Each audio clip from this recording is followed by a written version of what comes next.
Latheesh, beach ആശുപത്രിയിലേക്കും അത്യാഹിത വിഭാഗം സജ്ജീകരിക്കാനുള്ള ക്രമീകരണങ്ങളാണ് ആരോഗ്യവകുപ്പ് ചെയ്തിട്ടുള്ളത്. മരുന്നുകളൊക്കെ താൽക്കാലിക കാഷ്വാലിറ്റിയിലേക്ക് മാറ്റി താൽക്കാലിക കാഷ്വാലിറ്റിയിലേക്ക് ആ രോഗികളെ എത്തിക്കാനുള്ള സജ്ജീകരണങ്ങളൊക്കെയാണ്. ഈ കാഷ്വാലിറ്റി പ്രവർത്തനം തുടങ്ങിയോ? പോസ്റ്റ്മോർട്ടം നടപടികൾ തുടങ്ങിയിട്ടുണ്ട്, അതെങ്ങനെ പുരോഗമിക്കുന്നു?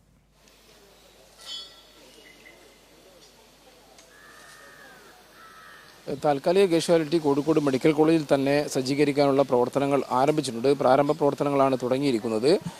നിലവിൽ കോഴിക്കോട് ബീച്ച് ആശുപത്രിയിലേക്ക് അവിടെയുള്ള കാഷ്വാലിറ്റിയിലേക്ക് കൂടുതൽ ജീവനക്കാരെ, ഡോക്ടർമാരും നഴ്സുമാരും പാരാമെഡിക്കൽ സ്റ്റാഫ് ഉൾപ്പെടെയുള്ള ആളുകളെ കോഴിക്കോട് മെഡിക്കൽ കോളേജിൽ നിന്നും ഷിഫ്റ്റ് പ്രകാരം അവിടേക്ക് മാറ്റിയിട്ടുണ്ട്.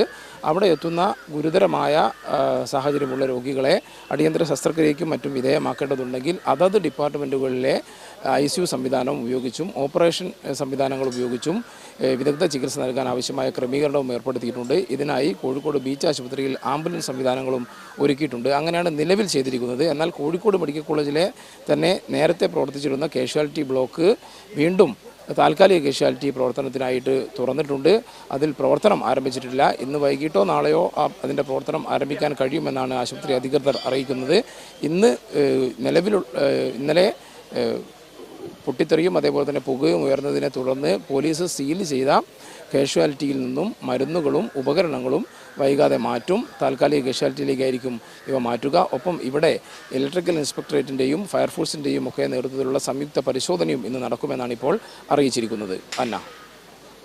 ശരി, താൽക്കാലിക കാഷ്വാലിറ്റി പ്രവർത്തനം തുടങ്ങിയിട്ടുണ്ട്. ഈ പ്രതിസന്ധി പരിഹരിക്കുന്നതിനുള്ള എല്ലാ ഇടപെടലുകളും നടത്തിവരുന്നു ആരോഗ്യവകുപ്പ്.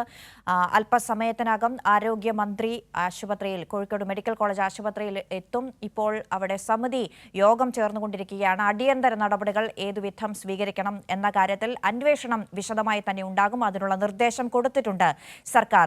AK ലതീഷും മേഘ മാധവനുമാണ് കോഴിക്കോട് നിന്ന് വിവരങ്ങൾ നൽകിയത്.